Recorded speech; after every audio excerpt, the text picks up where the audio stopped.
Be informed, be inspired. Join us for the Pregnancy, Birth and Beyond show. Tune in and listen for both modern and ancient wisdom on all things maternity, parenting and sacred women's business, right here on the Pregnancy, Birth and Beyond show.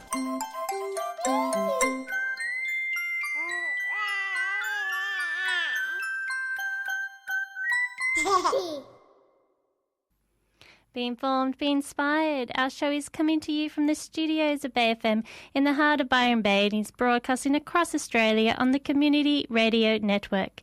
You're here with me, Lara Martin. Does sharing birth stories actually benefit those preparing for their birth time? I asked Pam England, isn't it a good thing to share positive birth stories? And you may be surprised to hear what Pam has to say. This episode features sharing our birth stories, and in particular listening to positive birth stories as a form of birth preparation. My guest for this episode is Pam England. Pam lives in Albuquerque, New Mexico, USA, author of Birthing from Within, Labyrinth of Birth, and her latest released book, Ancient Maps for Modern Birth. Pam also is the founder of Birth Story Medicine, a unique approach to emotional healing after witnessing a difficult childbirth experience. Pam was a certified nurse midwife for 18 years, practicing both within hospitals and home settings. She also has a master's in counselling. In the dominant birth culture, there is a focus on the medical outcome of birth, and this outcome partitions mothers into unspoken birth camps: the natural birth camp, the epidural birth camp, the caesarean birth camp, the traumatized birth camp, and so on. This intense focus on the medical outcome of a birth completely ignores the preparation a mother did before birth and the ways in which she managed to find her way through any obstacles and challenges throughout her labour. Here Pam shares with us the telling of birth stories.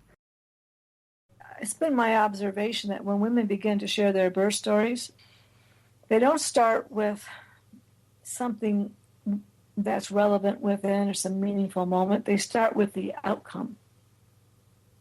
Have you noticed that? Women they don't start with, oh, the day I had my baby, the sun was shining.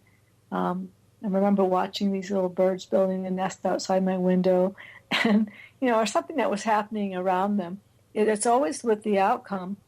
I had a cesarean because, or I was induced because. Have you noticed that?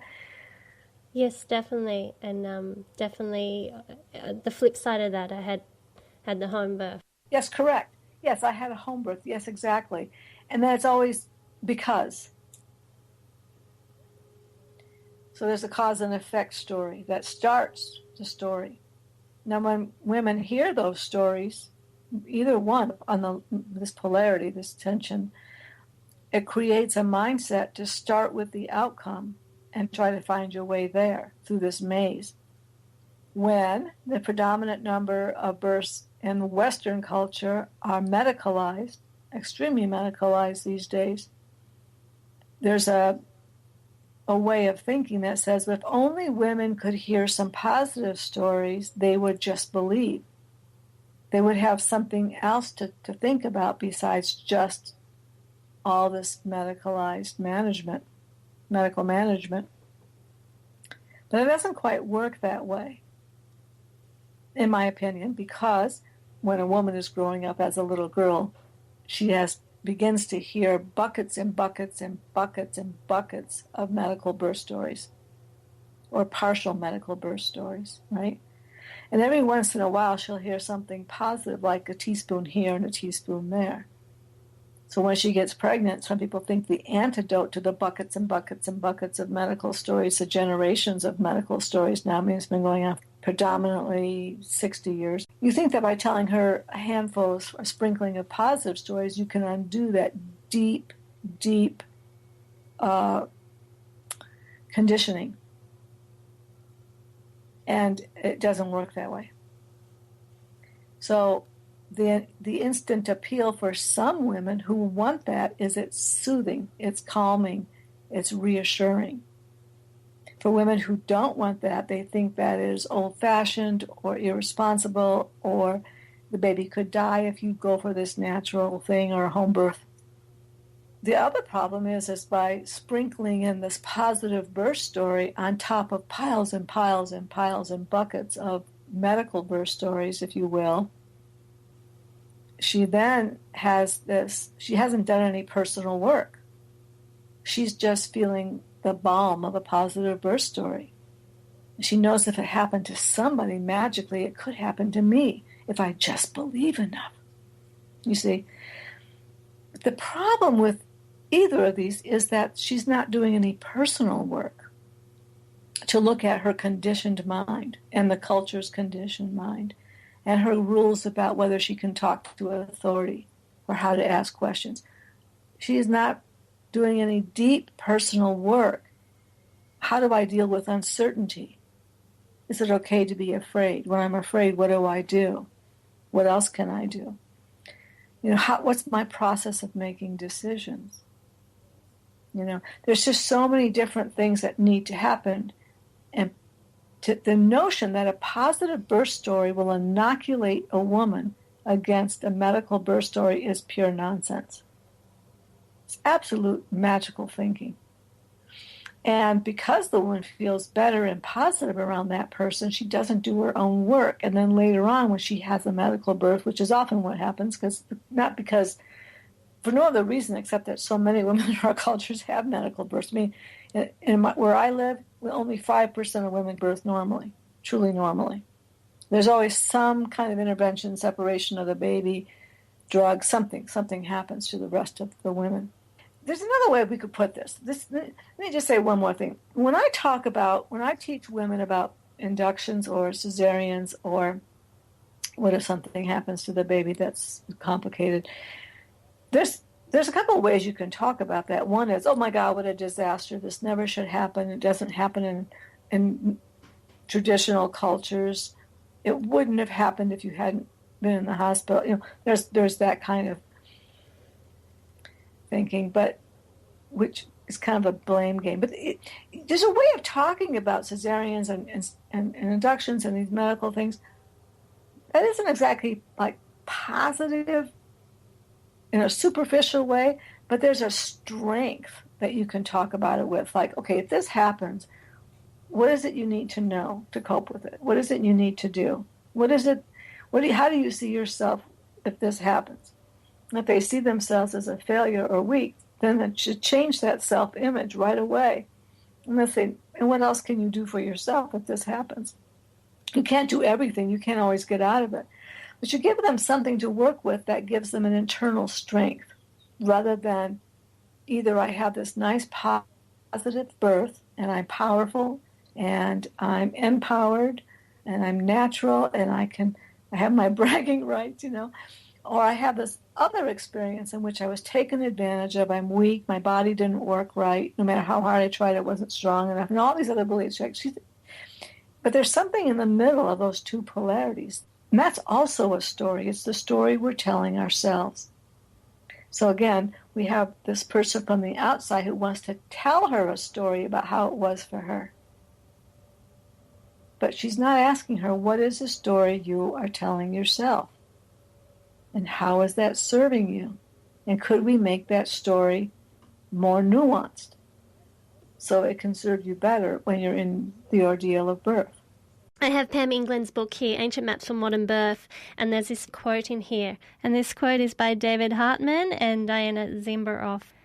If it is hoarded, it has no value. If it is squandered, it has no legacy. When shared wisely for the benefit of all, it becomes worthy of the blood, sweat and tears you shed to gain it. Let's go back into our interview with Pam. And here she shares a bit more about positive birth experiences and how the person who went through that experience still has to finish their journey home, so to speak. It's complicated because people. The other day I was at a meeting and a lovely woman. She had two, and she called them, I quote, awesome births. And when she hears women being nervous about birth or not quite confident, she'll want to tell them, but no, my births were awesome and yours can be too. And she was asking me about that. Like, isn't that a good thing to do to help women just trust birth and go for it. And I said, she'll probably be very either impressed that you did that, but I don't know if it will make, or maybe even envious, but it doesn't give her the internal map to hear that you did it. You didn't tell her how you did it. And also the circumstances that allowed you to do it aren't the same circumstances in any way, shape, or form that any other human being on earth could have. I mean, it's not. So if she does have an awesome birth, she'll do it from using a different map, different circumstances. It's not because she heard from you that you had awesome births, therefore she's now inoculated. That is not, she's immunized against medical birth. It doesn't work that way. So when we have a positive birth experience, I had one very difficult, dare say extremely traumatic experience, and then I had one that was at home and had its own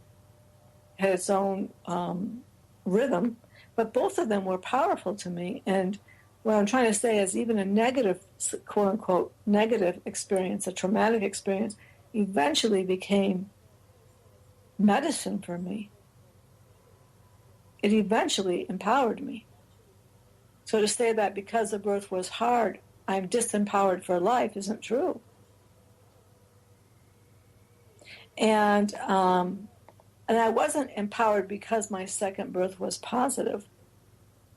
That was just a different experience, and it had a different map. It has different medicine. You see. But why? How can a woman who's had a positive experience, she needs is just as much help to finish her journey all the way home, so that she abides in the place of her wisdom in humility, and she goes past that temptation to have cause and effect thinking or pride. And when she can get past that and realize she was, it was a gift. Grace played a part in that fortunate experience, and still she learned something. So her task is to learn to listen to a person who's nervous from a place of compassion. She's listening to an uninitiated person who's looking for a map. And it's not your map she wants. She wants to know how to read her own map.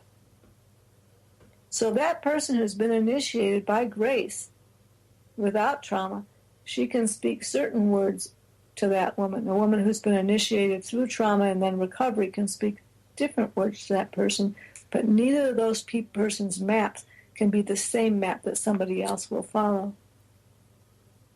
So it's about language. It's about sensitivity. It's about humility, and really deep listening to somebody else. The gift that keeps on giving. We're talking about the retelling of birth stories with our guest Pam England. So it is quite a controversial topic because there is a lot of attention drawn into telling birth stories and telling them, and particularly positive ones. And let's keep telling more positive birth stories. And it's interesting, Pam's perspective on that. The next track with Pam, the question I ask her is, how is pregnant women or pregnant parents supposed to be able to make sense if they're listening to what it is that Pam says as she prepares for her birth? The first thing that comes up for me is that you're saying, how is she supposed to hear this and make sense of this? And the problem is if it's her first pregnancy, she is what I refer to as an uninitiated woman.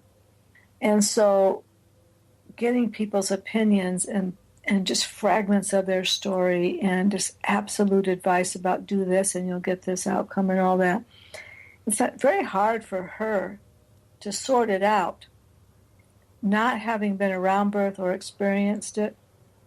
And even some women who've experienced birth, let's say they had a disappointing first birth, they often can fall prey to talking to people who got the birth they desired and they want to adopt